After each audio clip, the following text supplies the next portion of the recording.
చాలా సంతోషం, చాలా ఆనందం. ఏదైతే జోన్ 3లో ఉన్న అన్ని నిదానపురం గాని మైలవరం బ్రాంచ్ కెనాల్ మీద తరతరాలు సుమారు ఒక 30-35 సంవత్సరాలు నాగార్జున సాగర్ నీళ్ళు వచ్చిన దగ్గర నుంచి ఈ తెలంగాణ రాష్ట్రంలో ఉన్న ఈ మధిర నియోజకవర్గంలోని ఎర్రుపాలెము మధిర మండలాల్లో సుమారు 33,000 ఎకరాలు పేరుకి నాగార్జున సాగర్ ఆయకట్టులో నీరుంటది. చాలీ చాలని నీరుతో ఈ 33,000 ఎకరాలు అనేక దశాబ్దాల నుంచి రైతులు చాలా ఇబ్బంది పడుతున్నమాట వాస్తవం. ఆనాడు రాష్ట్ర విభజనకు ముందు కూడా గౌరవ ఇప్పుడు శాసనసభ్యులు ఉప ముఖ్యమంత్రి గారు భట్టి గారు ఇందాక కారులో వచ్చేటప్పుడు చెప్తున్నారు, ఆనాడు కూడా ప్రయత్నం చేశారు. కొన్ని కారణాల చేత ఆనాడు ఈ లిఫ్ట్ ని పూర్తి చేయలేకపోయారు.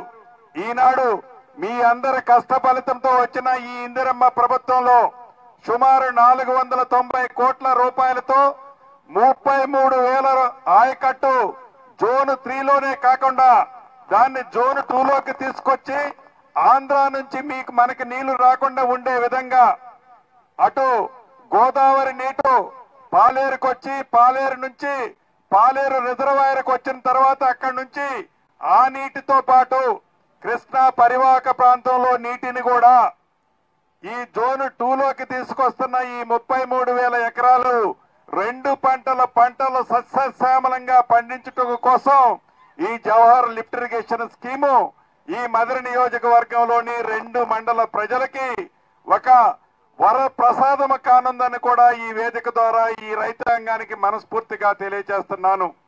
మీకు తెలియంది కాదు, పేదోడి ప్రభుత్వం ఇందిరమ్మ రాజ్యం వచ్చిన తర్వాత ప్రతి గృహిణికి 200 యూనిట్లు ఉచిత విద్యుత్, ఆడబిడ్డలు ఎంత దూరం ప్రయాణం చేసినా ఆర్టీసీ బస్సులో ₹1 బస్ ఛార్జీ లేకుండా ప్రయాణ సౌకర్యం, పేదవాడికి జబ్బు చేస్తే 10 లక్షల రూపాయల వరకు రాజీవ్ ఆరోగ్యశ్రీ కార్యక్రమం ద్వారా మెరుగైన వైద్యం.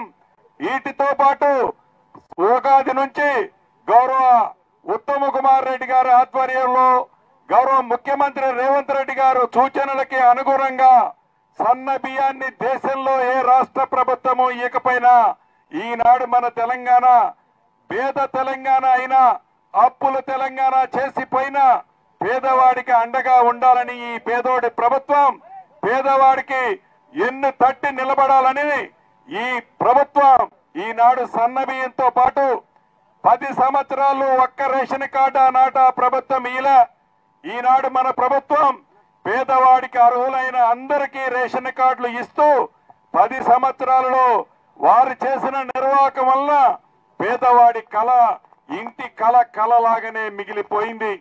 రాష్ట్ర వ్యాప్తంగా మొదటి విడత 4.5 లక్షల ఇళ్లు ఇస్తూ ప్రతి నియోజకవర్గానికి 3,500 ఇళ్లు ఇస్తూ ఇందాక మన గ్రామంలో వచ్చేటప్పుడు ఇందాక కోమటిరెడ్డి గారు చెప్పినట్టు ఇందిరమ్మ ఇళ్లను కూడా ఈనాడు ప్రత్యక్షంగా ప్రతి గ్రామంలో మనకి కనిపిస్తున్నాయి. ఈ ఇందిరమ్మ ఇళ్లు అర్హులైన వాళ్ళకి కొంతమందికి ఇవ్వగలిగాం, ఇంకా అర్హులైన వాళ్ళు చాలా మంది ఉన్నారు. ఈ పేదోడి ప్రభుత్వం మాటిస్తే తప్పకుండా విడతల వారీగా రాబోయే రోజుల్లో 3 సంవత్సరాల్లో 3 విడతల్లో ప్రతి గ్రామంలో అర్హులైన పేదవాడికి ఇందిరమ్మ ఇళ్లు తప్పకుండా ఇస్తుంది. గౌరవ ఉప ముఖ్యమంత్రి గారు ఆర్థిక శాఖ మంత్రి గారు ప్రతి సోమవారం నాడు ఏ పేదోడైతే ఇందిరమ్మ ఇళ్లు కట్టుకుంటున్నాడో ఆ కట్టుకునే పేదవాడికి సోమవారం నాడు టెన్షన్ గా వారు కట్టిన లెవెల్ను బట్టి ఫౌండేషన్ కడితే ₹1,00,000, స్లాబ్ లెవెల్కి వేస్తే మరొక 1,00,000, షాబులు వేస్తే 2 లక్షలు, గోప్రవేశం అప్పుడు ₹1,00,000 ఈనాడు ఈ ప్రభుత్వం టింగ్ టింగ్ టింగ్ అంటూ మీ ఖాతాల్లో జమ చేస్తుంది. రాబోయే రోజుల్లో అర్హులైన ప్రతి పేదవాడికి ఇందిరమ్మ ఇల్లు చిత్తశుద్ధితో ఈ పేదోడు ప్రభుత్వం ఇస్తుందని, అదే రకంగా మునుగుమాడులో ఏదైతే సర్వే ద్వారా భూ సమస్యను పరిష్కరించామో రాబోయే రోజుల్లో ఒక్క మధిర నియోజకవర్గంలోనే కాదు రాష్ట్ర వ్యాప్తంగా రైతన్నలు భూములున్న ఆసాములు ఆనాటి ధరణితో ఏదైతే ఇబ్బంది పడి కష్టపడి నష్టపోయి గోస పెట్టుకున్నారో వారందరికీ అనుకూలంగా చుట్టములా ఉండే భూభారత చట్టం వచ్చింది. రేపు ఆగస్టు 15 నుంచి ఏవైతే సమస్యలు ఉన్నాయో ఆ సమస్యలు భూ సమస్యలని శాశ్వతంగా పరిష్కరించే కార్యక్రమాన్ని ఈనాడు గౌరవ ముఖ్యమంత్రి రేవంత్ రెడ్డి గారి నాయకత్వంలోని మన ప్రభుత్వం 7 కేబినెట్ మంత్రులు ఉన్నాం. అంటే సగం కేబినెట్ ఈనాడు బట్టి గారి ఇలాకాలోనే ఉంది.